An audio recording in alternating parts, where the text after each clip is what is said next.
Hello' guys, কি খবৰ? আশা কৰোঁ সকলোৰে ভাল। এতিয়া সময় হৈছে 4টা বাজিছে, আবেলি 4টা। মই অলপ কাম আছে, মই কৰিব ওলাইছোঁ অলপ ধুনীয়া গুটি জোৰাবৰ কাৰণে।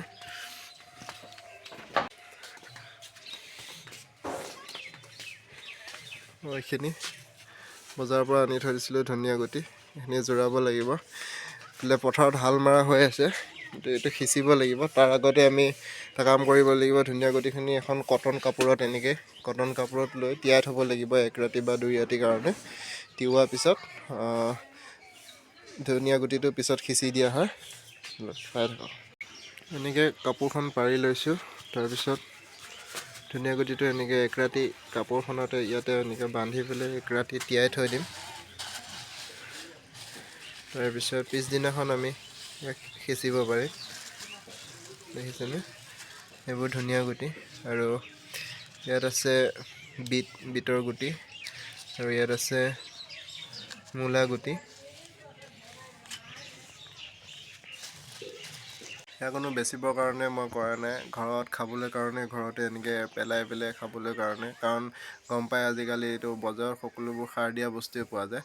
আপোনালোকেও কৰিব পাৰে, বজাৰত বহুত ধৰণৰ এনেকুৱা বীজ পোৱা যায়, বহুতো শাক পাচলিৰ বীজ পোৱা যায়।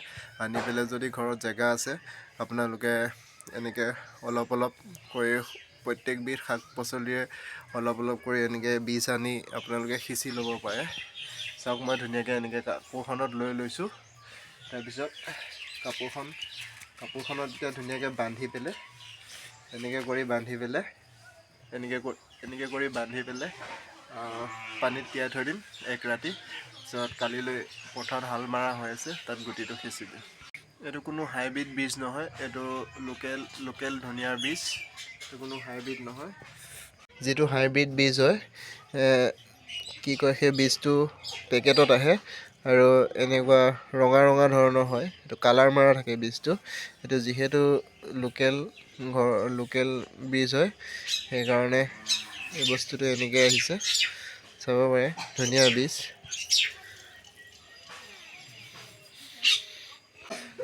এইটো এনেকৈ কৰি বান্ধিলোঁ। আপোনালোকে ইমান টাইট কৰি নাবান্ধিব, এইটো যথেষ্ট লুজ হৈ আছে। এয়া দেখিছে, যথেষ্ট লুজ হৈ আছে। এনেকৈ লুজ কৰি বান্ধিব।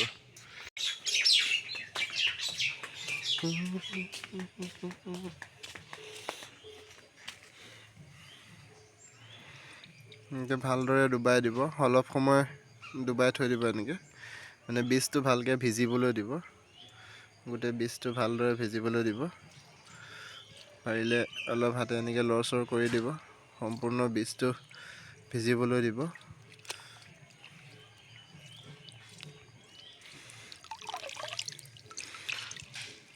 দেখিছে, পানী পৰি আছে।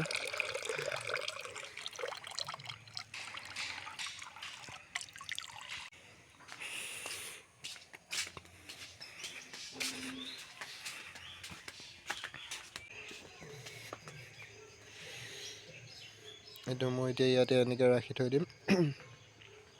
বেছি সময় ৰাখিব নালাগে, 12 ঘণ্টামান সময় ৰাখিব লাগে।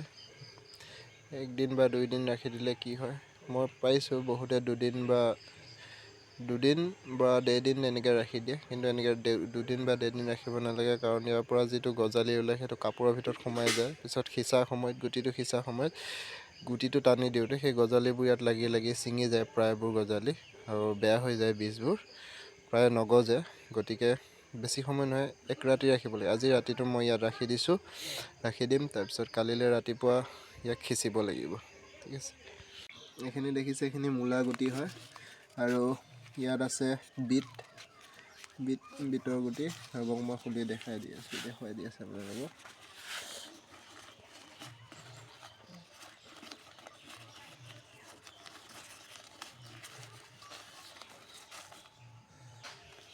বিটৰ গুটিটো আপোনালোকে দেখিছেনে কেনেকুৱা বাৰু? দেখিছেনে? এইটো বিটৰ গুটি হয়। দেখিছেনে গাইজ? এইখিনি আজি হাল বাই থৈ গৈছে, সৰিয়হ পেলালে ইয়াত। আমাৰ ঘৰৰে সৰিয়হ পেলাইছে। তাৰ মাজতে মই ভাবিছোঁ যিকেইটা মোৰ মূলা গুটি লৈ আহিছিলোঁ, সেইখিনি মূলা গুটি আছে। ইয়াত প্ৰায় 200-250 মান মূলা গুটি আছে। ঘৰত খাবলৈ কাৰণে। সেইকাৰণে ভাবিছোঁ মই এই সৰিয়হৰ তলিতে এনেকৈ মাজে মাজে এনেকৈ সিঁচি দিম 1 লাইন মূলা, আৰু ইয়াত আছে বিটৰ গুটি কেইটামান আছে, সেইকেইটাও ভাবিছোঁ ইয়াতে মই এনেকৈ সিঁচি দিম।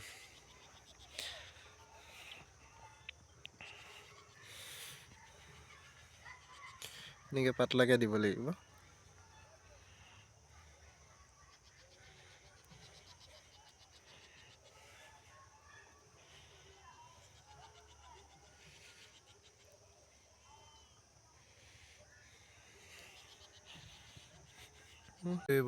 এইবোৰ দেখিছে ৰঙা ৰঙা, এইবোৰ গুটিবোৰ ওপৰতে ওলাই আছে কাৰণে মাৰি এডাল লৈ লৈছোঁ মই এনেকৈ, আৰু মাটিটো অকণমান ভাঙিয়ে থাকিল, মাটিটো অকণমান এনেকৈ মিলাই দিম, গুটিটো তলত যাওক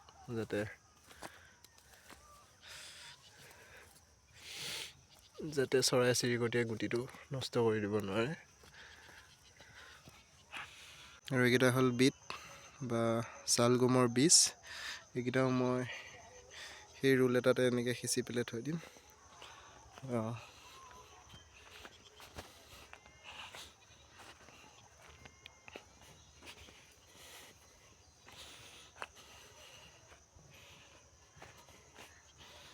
বোৰ পাতলাকৈ দিব লাগিব,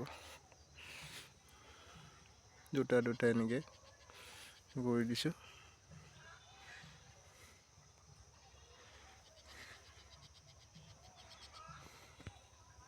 মই যিকেইটা বজাৰৰ পৰা বীজ আনিছিলোঁ, মূলা আৰু বিটৰ বীজ আনিছিলোঁ, বেছি নহয় অলপ আনিছিলোঁ, ইয়াতে সিঁচি দিছোঁ যাতে ঘৰত খাবলৈ পাৰোঁ, কাৰণ বজাৰততো সকলোবোৰ সাৰ দিয়া বস্তুৱে পোৱা যায়। সেইকাৰণে মই ভাবিছোঁ অলপ প্ৰায় শাক চব্জিৰে অলপ বীজ আনি এনেকৈ চাইডে যদি অলপ দি থ'ব পাৰোঁ, ঘৰতে খাবলৈ অলপ সুবিধা হ'ব।